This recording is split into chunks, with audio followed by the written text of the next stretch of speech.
Testing, testing. One, two, three, three, three, three. Thanks for joining the Backlook Cinema Podcast with Zach and Zoe. On this show, we take a look back at the movies of yesteryear. That means we're going to talk about some of the best movies from the 70s, 80s, and early 90s. So thank you for joining us. Now let's get it started in here. This is Zoe from the Backlook Cinema Podcast, and I want to welcome you to a very special episode. This is bonus episode number 6, where we give our Dune impressions. Now, the official title of this movie is Dune Part 1, and the reasons will become apparent when you go and watch this movie. So, as you might have already heard from other reviews, this actually captures something like the first half of the book. So you're not going to see the entirety of book 1 as you've seen in past Dune adaptations. This is just going to be the first half, and the second half is, I presume, coming soon. I'm not even sure if that movie's in production, and I really wish they would have filmed both parts at the same time. But given what we have, I just want to say off the bat, this is a fantastic movie. I know I say that all the time, but I'm just going to be honest. I'm a sucker for good movies, and this one it blew me away. And Zach is not here with me, but it blew Zach away also. It far exceeded my expectations of what a Dune movie is supposed to be. It had all the things. It had all the things that it was supposed to have, and it was just large. That and probably I can say that because I saw it in an IMAX theater. I saw it at the Magic Johnson Theater that's in Largo, Maryland, and I felt that it was large and encompassing and loud, and sometimes too loud. But let me go and get started with some of the people who made this film. So this film was starring Timothy Chalamet, who played Paul Atreides, Rebecca Ferguson, who played Lady Jessica Atreides, Zendaya as Chani, Oscar Isaac as Duke Leto Atreides, Jason Momoa as Duncan Idaho, Stellan Skarsgård as Baron Vladimir Harkonnen, Stephen McKinley Henderson as Thufir Hawat, Josh Brolin as Gurney Halleck, Javier Bardem as Javier Bardem as Stilgar, Sharon Duncan Brewster as Dr. Liet Kynes, Shen Shang as Dr. Wellington Yui, Dave Bautista as the Beast Rabin Harkonnen, David Dastmalchian. I'm sorry if I messed that name up. I know this is like the second or third time that I've tried to pronounce his name, and I probably mess it up every single time. And he plays Peter Devines or Devries. You know what? I messed up that name too. I can't get the last one. I got it wrong. Anyways, let me try this again. Peter DeVries, something like that. Anyway, you Dune fans know who he is. You know what I'm trying to say. This movie was directed by Denis Villeneuve, and the screenplay was by John Spout. I don't know how to say it. I'm sorry. I can't get it. The letters and consonants and vowels, they're all mixed up. I don't know how to say it. I'm just going to say it like this. John Spates. I'm going to say it like that, and hopefully it's correct. Also, Denis Villeneuve, he also participated in the screenplay, and Eric Roth. At this point, I'm pretty sure that all directors have some input on the screenplay. And then the music was fantastic. I wanted to give a special shout out to the music. And I was like, man, this music is huge. It's encompassing. And I should have known it was by the incomparable Hans Zimmer. So that's all I wanted to give a shout out to as far as who made the film. And I also want to say that all of the actors who participated in this film gave their S game. It's way past the A game. It's past the A game. It's the S game. And for those of you who play video games, you know that S is superior to A. It's like S is way better than A. It's like far exceeds what you can do with an A grade. So these actors deserve the S grade. And I was thoroughly impressed by especially Timothy Chalamet, who, I mean, this he has to carry this film. He has to carry like all of these incredible actors, and he does a magnificent job. And as I said, this movie, for Dune fans, this movie has all the things. There are a number of events that a lot of us feel must take place in a Dune film. And also there were some notable exceptions in as far as characters and some events, but you don't miss them. You don't miss them until like the end of the movie, and you're like, oh, wait a minute, where was that guy? Let's see, who can I say? I mean, because I don't feel like I'm really spoiling anything when I talk about this movie, because most people have seen Dune, or I feel like are aware of Dune. And personally, I've read Dune at least a couple of times, and I listened to it on audiobooks, because the first time you read Dune, you're like, what did I just read? And so you have to kind of go back and watch it again. And the same thing with the original movie of Dune. You're like, and I think that's a David Lynch film. So the original David Lynch Dune, you have to go back and watch it. Like, what did I just watch? And this movie, you kind of want to watch again, because not because you don't realize what's happening. It's more like you want to see it again. You want to see, you want to experience it again. And the thing about this movie is that there are a lot of things in the original, even in the original book, that didn't quite make sense. Like, it didn't quite come together.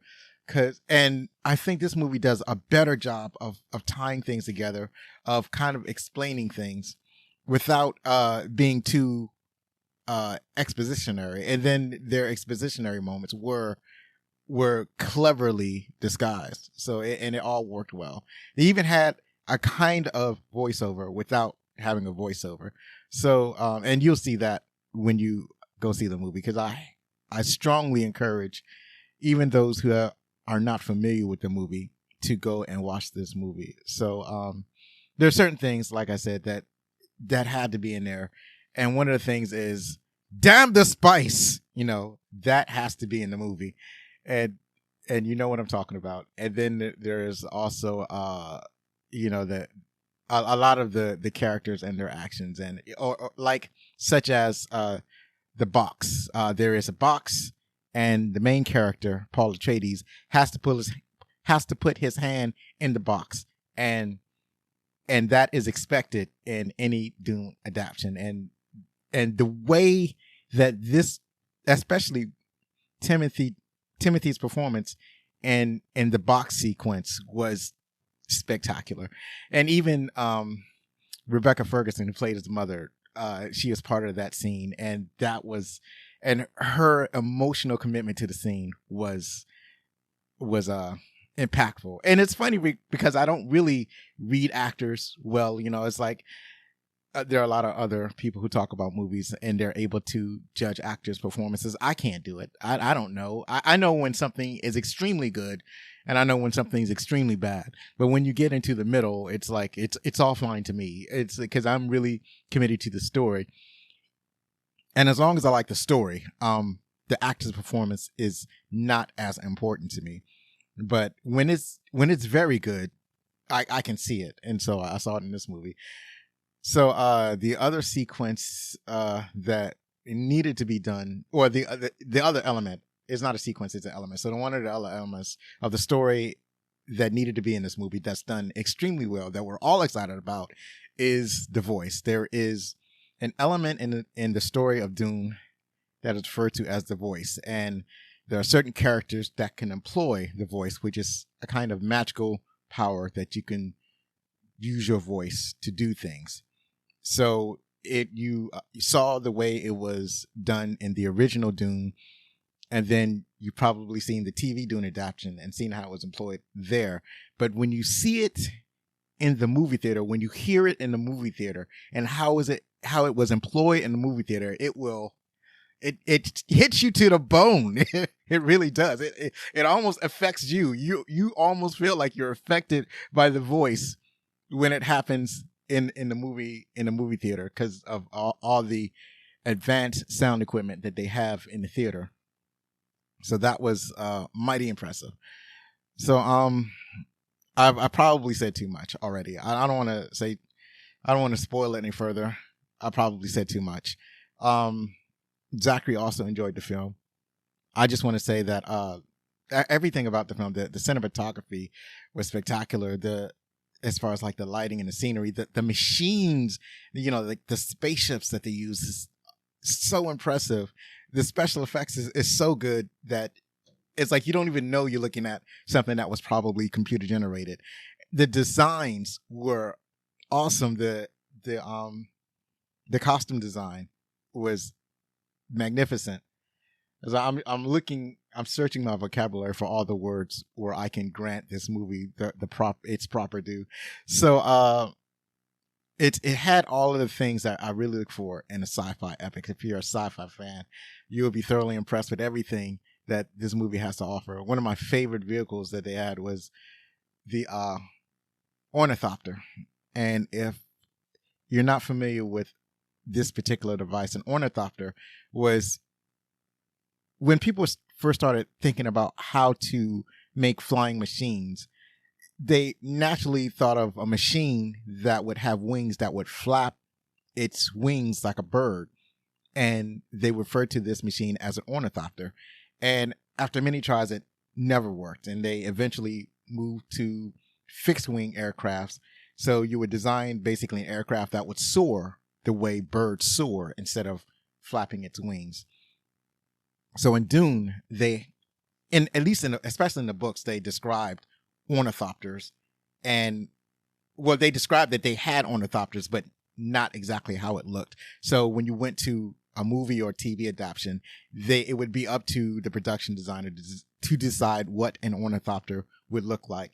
Now, in the original Dune movie, they didn't even try. They just basically made regular flying crafts. Like, they didn't really resemble what an ornithopter would be. And I never watched the TV adaptation, so I have no idea what they did. But in this movie, they went out of their way. They actually did it. It doesn't flap its wings like a bird. The skycrafts that they used resembled a dragonfly. So they really had dragonfly style ornithopters, and the thing had 4 wings and it flapped like an insect's wings. And it was absolutely beautiful. They did a fantastic job, and I'm thoroughly impressed by that. I spent way too much time talking about ornithopters. Anyways, and all the other vehicles that they use a great amount of imagination. Machines were built in ways that you wouldn't have conceived that they could be built. And then another thing is, of course, the giant worms. The giant worms are always impressive. Nobody fails to impress when they do giant worms and special effects. So in this movie, it's no different. I'm not saying it's better or worse. It's exactly what you expect when you think about giant worms. The only thing they did improve upon was the expectation of the worm, I would guess. For example, when you watch Jurassic Park and you hear a thump and you look at the water and the water is vibrating to let you know that there's something large coming. They do something like that in this movie, in Dune, in relation to the sandworms. They don't really do in the other movie adaptations. So you have a wave of sand coming at you, and this is obviously worms, so it's a giant wave of sand. But then even before that wave, there are like microwaves of sand that precede the giant wave of sand, and it's hard to describe in audio, but you'll see what I'm talking about when you watch the movie. And for some reason, that adds to the impressiveness of the size and manner of the giant worms on Arrakis. So yeah, this movie had all the things, and it was thoroughly impressive, and we all enjoyed it. Although there was an incident in the movie theater where Zachary was distracted by someone with a cell phone and was talking on the phone while we're trying to watch a movie. I couldn't see her, but he could see her, even though we were in an IMAX theater, and it was super distracting. So I just want to impress upon the audience that when you go to a movie theater, please don't talk on the phone. If you actually have to talk on the phone or look at your text messages, go outside the theater and leave everybody else alone. You obviously don't want to watch the movie. If you don't want to watch the movie, leave the theater, Don't stand there on your phone. And anyway, that's all I got. Yeah, so this movie is a yes. It's a go see it. It's if you can't watch it in the theater, which is the proper place, then at least watch it at home on HBO Max. And that's all I got. Thank you for joining us, and I hope to see you next week. And I believe the movie that's being released that we're going to talk about next week is Night of the Comet. That's part of our all Halloween all the time event. So thank you very much, and have a nice day.